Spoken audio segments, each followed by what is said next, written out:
Thursday, July 1, 1897. The Buffalo Weekly Express. Mystery is not solved, but a net is being slowly woven around Mrs. Augusta Knack, a midwife. Identification complete. Legs of the dismembered body have been found in Brooklyn. Head is still missing. New York's big murder mystery is in many ways as great a mystery as ever. Police think Mrs. Knack did the horrible work herself from motives of jealousy. Coroner's strange clue. New York, June 30. Mrs. Augusta Knack, born in Pussat, Prussia, 38 years ago, is with scarcely a doubt the most remarkable murderess in police annals.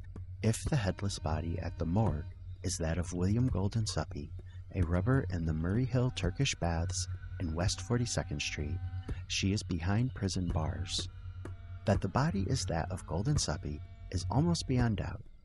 All connected with the baths have identified the body positively, and the physician who operated upon Guldensuppe's left forefinger for a felon has identified the wound.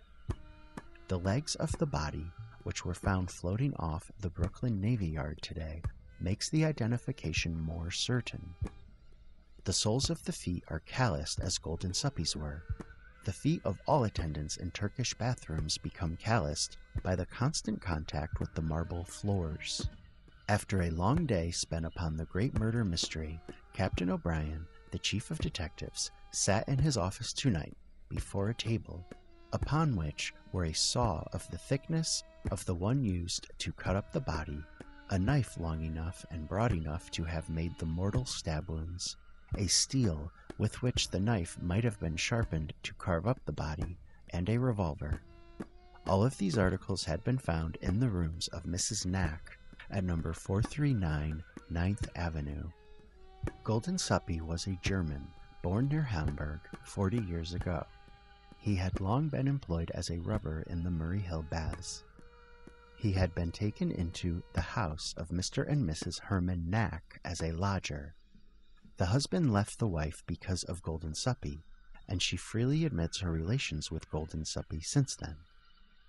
Last week Guldensuppe applied to Frank O'Shallenberg, superintendent of the baths, for leave of absence. Mr. Schallenberg said tonight, when Guldensuppe asked for leave for Friday, he said, "I have made an engagement to go to Long Island City with the old woman. She has received an offer for a place over there, and it is cheap. She intends to start a baby farm, and she wants me to go along to look at the property." Where that place is has not yet been learned. It may be that Guldensuppe was killed there and his body cut up in it. Mrs. Pauline Reiger of Long Island City today identified Mrs. Knack almost positively as the woman who bought from her oil cloth, which matches that found on the bundles containing parts of Guldensuppe's body.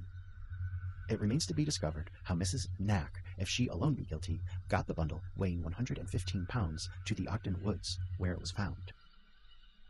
Among those men who identified the body was Alfred Batts. He said he frequently had been at the rooms in 9th Avenue on invitation of Guldensuppe. On one occasion, he says, he saw a butcher in Mrs. Knack's company. This statement is important because the doctors seem to think that a butcher would have cut up a body as the body in the morgue was cut up.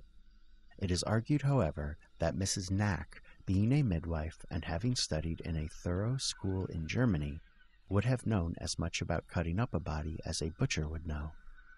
Mr. Knack says, "We," meaning himself and his wife, also hired a furnished room to a butcher named Philip Wolbert, who keeps a bologna store. Knack is not a prisoner. There is nothing connecting him with the murder. He has given valuable information, however, to the police. The theory is that Mrs. Knack committed the awful crime in a jealous rage.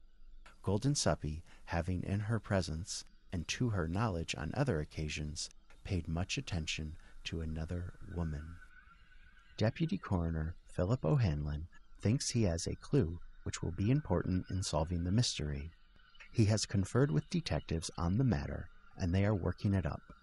He says that last Sunday, while he was examining the mutilated body, he noticed a man in the crowd do something that no ordinary individual would think of doing. He made a mental note of it at the time, kept his own counsel, and did not decide to give the information to the police until tonight, when he explained the matter to one of the central office men. Mrs. Knack denies absolutely any knowledge of the alleged murder of Guldensuppe. She declares that she has seen Guldensuppe since the mutilated remains were found in the river last Saturday.